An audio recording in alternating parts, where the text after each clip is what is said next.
अनिलेश, आपसे ये उम्मीद नहीं थी. पॉलिटिशियंस को बिगाड़ने का काम कर रहे हैं अनिलेश. हम सबकी बहन and my very esteemed colleague Meenakshi Lekhi ji, Ambassador Sanjay Verma, with whom I had several engagements in different capacities over the last 10-11 years. Shri Ashwini Mahajan ji, जिन्होंने जब मुझे पहली बार कहा कि IMEC का कार्यक्रम करना है, I was really not sure you are serious. I thought कि ठीक है, उत्साह से बोल रहे हैं, तो मैंने कहा जरूर करिए. I promise you. I had not imagined that you'll put it together so quickly. Compliments to you. And compliments to you, Sachin, for putting it all together. I just saw this entire day's engagement. And we talked about it barely 25 days ago, I think. Not more than a month, certainly. And compliments to RIS, compliments to the Council for International Economic Understanding, Dalberg. From what I can see, this must have been a very engaging day, covering a large cross-section of issues related to IMEC, also looking at how it can be funded, how it can play a role in international diplomacy, as Meenakshi ji rightly said, going beyond just a logistics or connectivity initiative. And I would believe that it gives us a good food for thought, whatever were the deliberations during the day, the different ideas that came up through 72 speakers, as we just heard him, Sachin say, must have been quite a repository of knowledge and experience which has come to the fore. And I will certainly be looking forward to hearing more about the summary proceedings of the day and the outcomes or suggestions that today's deliberations would have produced.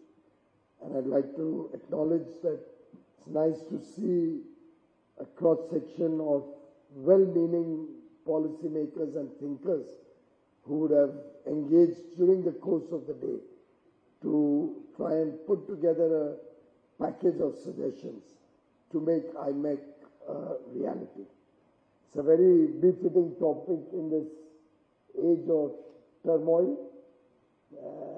I remember I was sitting in my office doing some meeting and suddenly it starts flashing 245% tariffs now.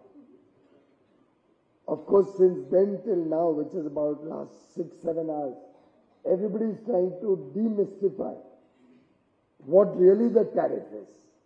So nobody, I think, has a clue on what product, what is the tariff from which country. So it's really a situation where we are all struggling to cope up with changing times, changing dynamics.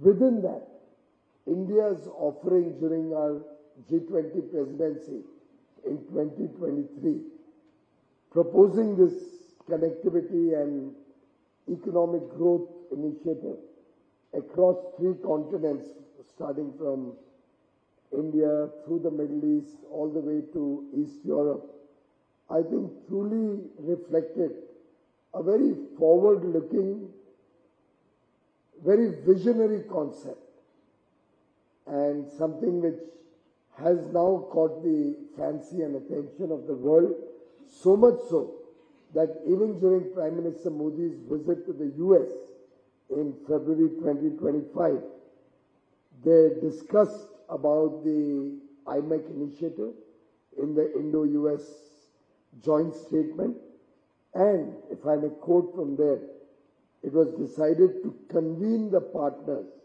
from the IMEC and I2U2 group, that's Israel, India, United States and the UAE, both IMEC and I2U2 groups to be convened within the next 6 months in order to announce new initiatives in 2025.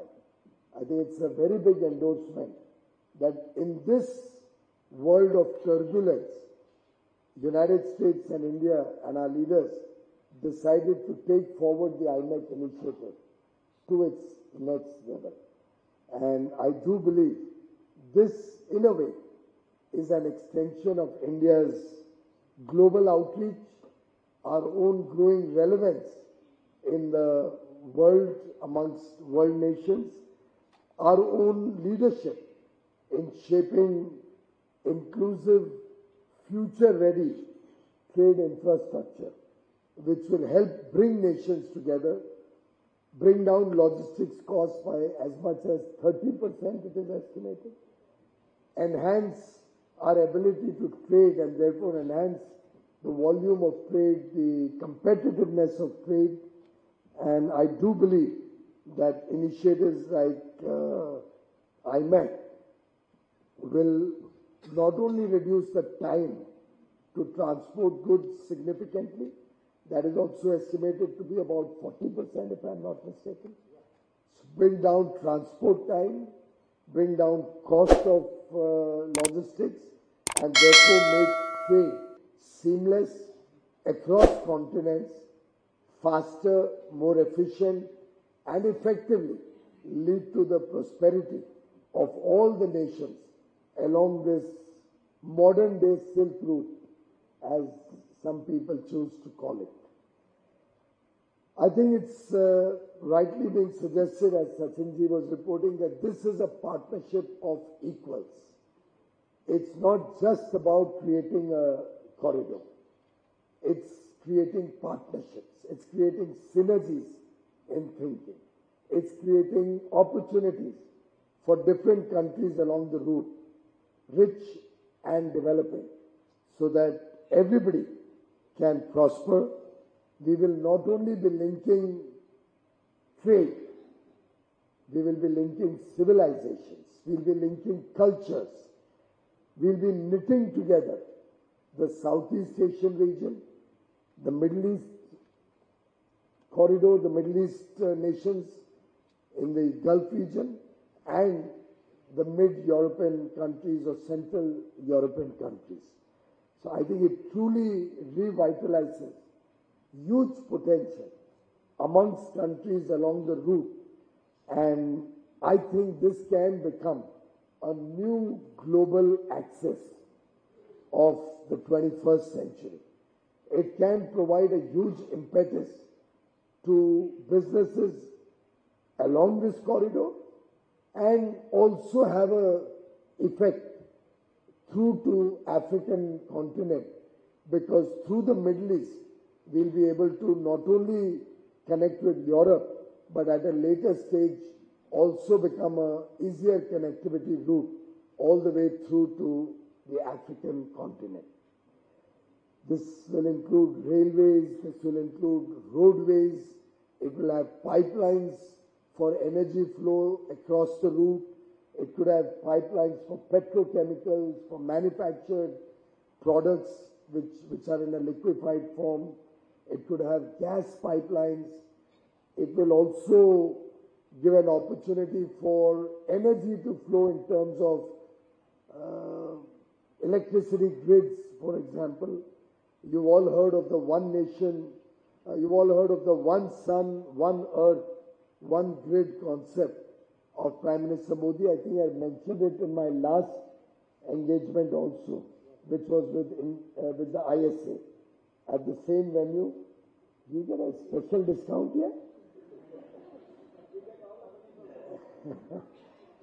At the same venue, just barely a month or so ago, I talked about the effort, or rather the concept that Prime Minister Modi had visualized nearly 20 years ago or 18 years ago. One sun, one earth, one grid. And he was so much forward-looking in his ideas that he could visualize that the sun has so much energy that it could actually power the entire globe's needs through clean energy, which could be transported through a grid, interconnecting all the nations of the world, meeting their power needs at different points of time, through the sun, powering some part of the world or the other. across 24 hours. So it was really a very, very visionary thought that he enunciated nearly 17, 18 years ago. And today, if one was to look at things, I don't believe it's beyond the realm of possibility. I won't be surprised, may not be in my lifetime, or let's say all of us on this stage, we may possibly not see this to fruition in our lifetime. But certainly some of the youngsters in the room that I see may actually enjoy remembering this day sometime in the future, that when they see this culminating into a reality. We've already been in dialogue with Singapore so that Singapore-India could look at an undersea cable for transmitting clean energy. I've had a conversation with Australia, and Singapore is also talking to Australia to see if Singapore-Australia leg could be connected. We are in dialogue with Saudi Arabia and UAE to see if this leg could be connected. So it's the seeds of the idea at the highest levels of our leaders and at the ministerial levels is already sown. We are already engaged in the initial thoughts being, let's say, the number crunching at the initial level being taken up. So you never know how far this could go. And IMEC can be a perfect starting point, taking it from India all the way through to Europe. Both the European nations, the Middle Eastern nations and India are countries which are very focused on sustainability, which are very conscious of our shared responsibility to bring sustainability in our energy meeting our energy requirements so that we can go for a safer world going forward. And that makes this IMEC corridor even more exciting, even more relevant for the needs of tomorrow. Digital connectivity with optic fiber can also be another very powerful connectivity that this corridor can provide. And we can go on and on. We can keep expanding that. For tourism, we can keep expanding that for movement of people, not necessarily only tourism, also for business or for work through mobility and migration. So it opens up a plethora of opportunities. And therefore, as the Prime Minister said, IMEC is going to be a big game changer like the Silk Route. And therefore, any deliberations that you have come up with, any ideas, are truly very, very welcome. The good part of IMEC is that it respects the sovereignty of every nation. It's not trying to foist one idea on everybody. It's not trying to create an economic union. It's not trying to dominate any of the region. Something which the Belt and Road Initiative is now being recognized as becoming a political tool to try and dominate certain regions and their economic future. IMEC is proposed to be a partnership amongst all the nations in the route, respecting each other's sovereignty, our territorial integrity, and also focusing largely on promoting inclusive growth, sustainable growth amongst all these nations, fostering friendships, not an adversarial kind of money is not the only driver. While we will look at financial viability, we are not trying to create a behemoth which is financially unviable. So financial viability will be an important element of IMEC. We don't want to create a huge debt burden on all the countries along the route. But the larger objective is amongst friends.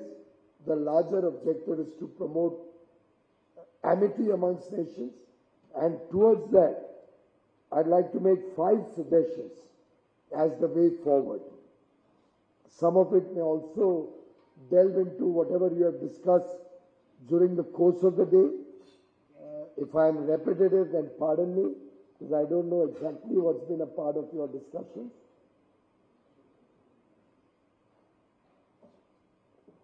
But my own humble offering, in the few minutes that I have left before my time is up, I'd like to suggest 5 elements that we could possibly crunch a little further on, deliberate further on, and come up with some concrete suggestions.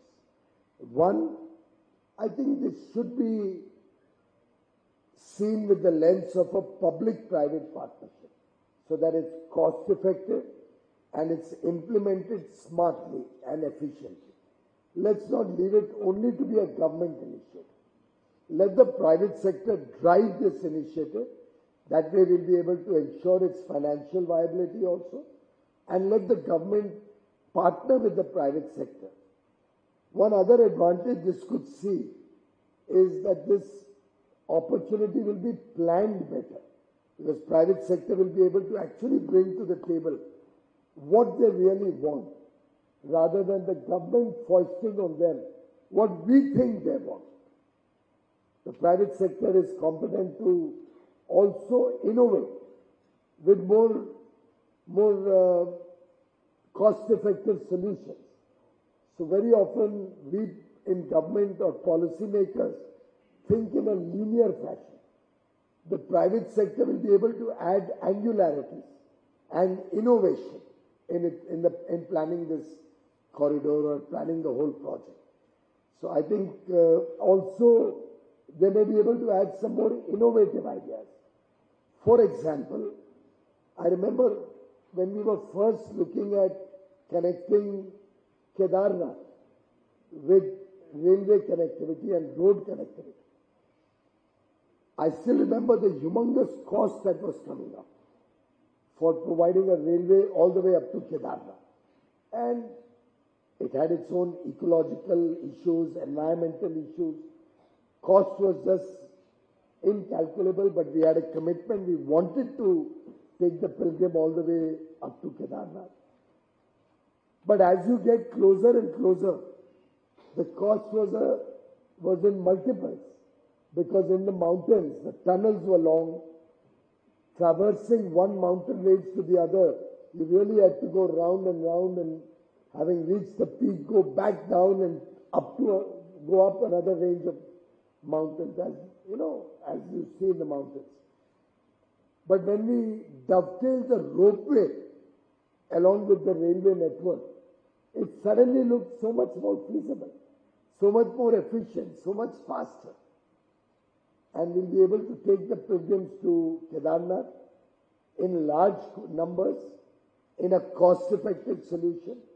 And you might have seen the Prime Minister has recently approved the ropeway connectivity at the last mile to take our pilgrims to Kedarnath. So I think we need our private sector and our innovators to come up with some newer thoughts and newer ideas on how the IMEC corridor can be both practical in its utility and cost-effective in its implementation. Number 2, we need to certainly look at beyond the infrastructure that we are creating. Can we look at regulatory forbearance or regulatory connectivity also? Can we try and bring together some more alignment on process, procedures, trade practices, customs union or custom paperwork? Also within nations, for example, UAE and we are already engaged to bring some alignment in our regulatory practices. If this region has to really be successful, we can't have border checkpoints at every level. So we'll have to look at regulatory connectivity also. So procedures, processes, regulators, our customs, all will have to be aligned to make this corridor a bigger success. And whether we could have interoperable norms, because ultimately we'll need one railway system. You can't have standard at some place and broad gauge at another and narrow gauge at a third. So we'll have to have more interoperable systems. Going forward, if we have highways, then we'll have to have some interoperable charging infrastructure across the highways. If we are promoting electric mobility in a big way. So we'll have to think through all of these possibilities and bring nations together. This will ultimately add to scale, because let's say if we bring our charging ecosystem and we align them, then the economies of scale will start kicking in, thereby promoting electric mobility. So we'll have to look at a multifaceted dimension that this project offers. Digitization could be another area. For example, like UPI, we could have common payment systems enabling money flow to be easier and could be settled periodically, monthly or quarterly in the reserve currency of the globe or in dollars. But on a day-to-day basis, every transaction will not need to go through several iterations, only making the banks richer and adding to the cost of transport or cost of trade. Similarly, India and the UAE have been in a dialogue for a virtual trade corridor. Can we extend that through the IMAC corridor? Whether that could become, going forward, like a trade corridor, and with India already engaged with the EU at advanced stage for an FTA. We are already having an FTA with UAE and the possibility of other GCC countries entering into an FTA increasing. I think we've launched one more. Did we launch the Bahrain FTA recently? I'm losing track. Yes. Oman is already under discussion, and we have a couple of more which are in the offing. So right now the train is working on so many tracks that every second meeting I have to refocus on where we are.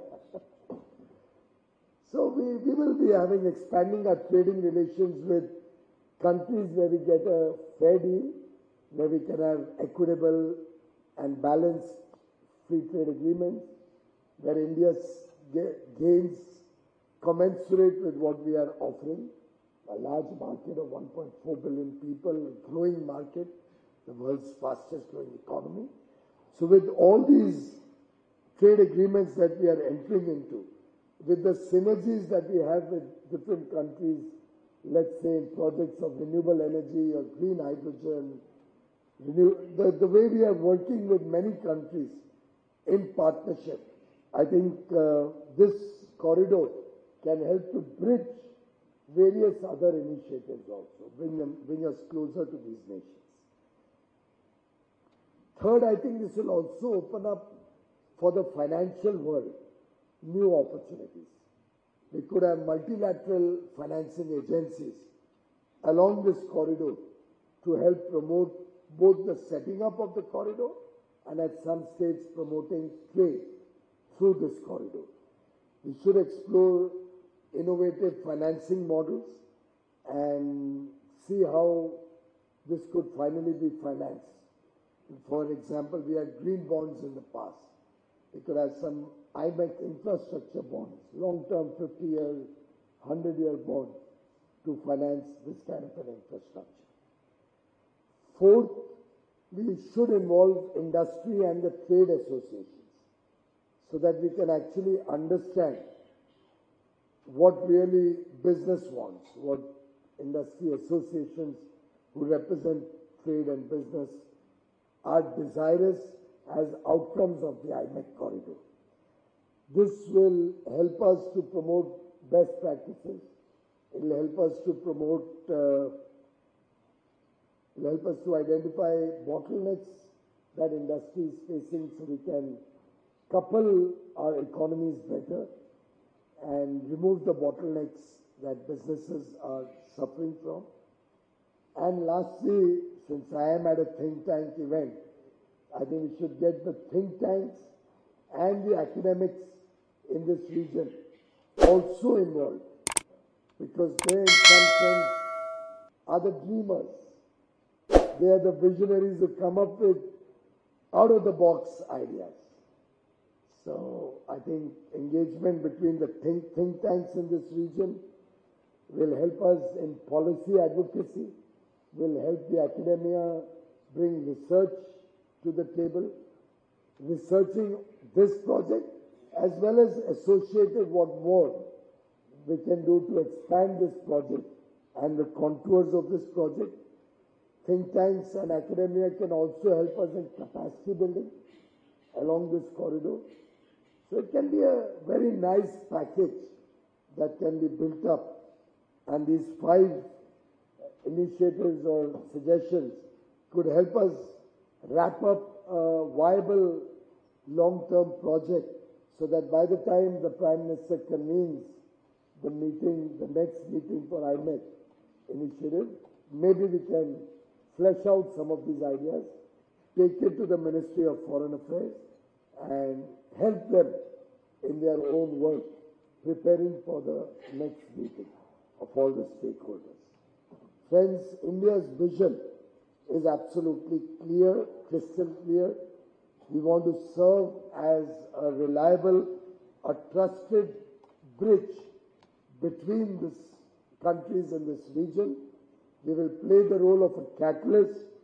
Vasudhaiv Kutumbakam has been India's ethos for centuries now. The G20 reflected our vision of the world being one family. We are a trusted partner that supports inclusive growth across the world, that supports efforts towards a sustainable world. And I think the IMEC initiative will not only benefit India, but will benefit the entire world going forward. Thank you very much for your patience and for this opportunity. Time's up, as the Queen said. Thank you. Thank you, Honourable Minister. Honourable Minister, I rarely use adjectives for politicians, but you have just proven me right by giving such a great, insightful remarks, and you own your subjects like a pro. So that's why I use the adjective rockstar minister, and we really appreciate. And your mantra given to many of us, 10 years back, that skill, speed, and the scale. So Ashwini is following that inspiration. So that's why, this IMEC conclave came up in 25 days. So thank you very much. And now may I request Professor Dash to come forward and propose a vote of thanks, please. You don't want to come? Come. So sir, he is the brain behind the conclave. He designed and executed along with the Albert team. Thank you, sir. Thank you for giving us the direction to work. As you rightly said, I'm building on that the academia and the think tanks would play the role of capacity building.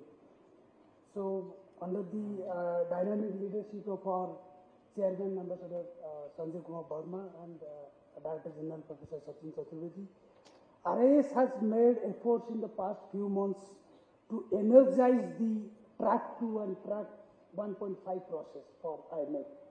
Because there are a lot of apprehension in the media that it is a competing initiative to DRI and all these things. So we try to demystify those apprehensions, produce feasibility studies, publications and platforms to sort of generate meaningful policy inputs, possibly addressing those apprehensions and promote better understanding on IMEC and the corridors in general. Our workshop in Italy and then subsequently on March 19th with other collaborators, one more follow-up conference and this conclave at this scale, we have developed our own understanding of the subject, which we'll build on based on your direction today. And we had Honorable Minister of Labour, Mansukh Mandavia ji, and then we have Minister of Shipping, Sabarna Sonowal ji. They have given us a rich inventory of ideas. So we have a work ahead for next 2 years, if I say so, for the research teams. So we wish to thank all those who besides the honorable ministers, the top officials, the multilateral development banks, ambassadors of Greece,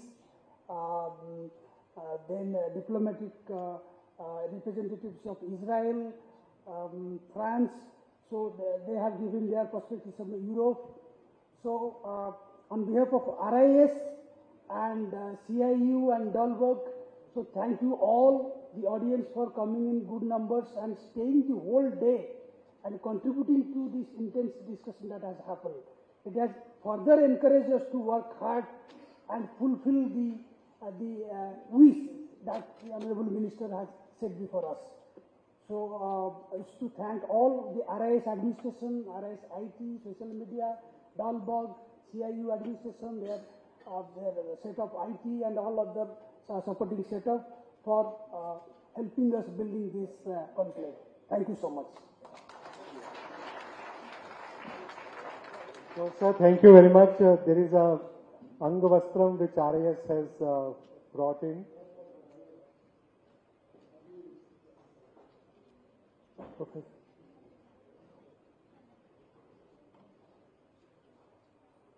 Piyush bhai, there is a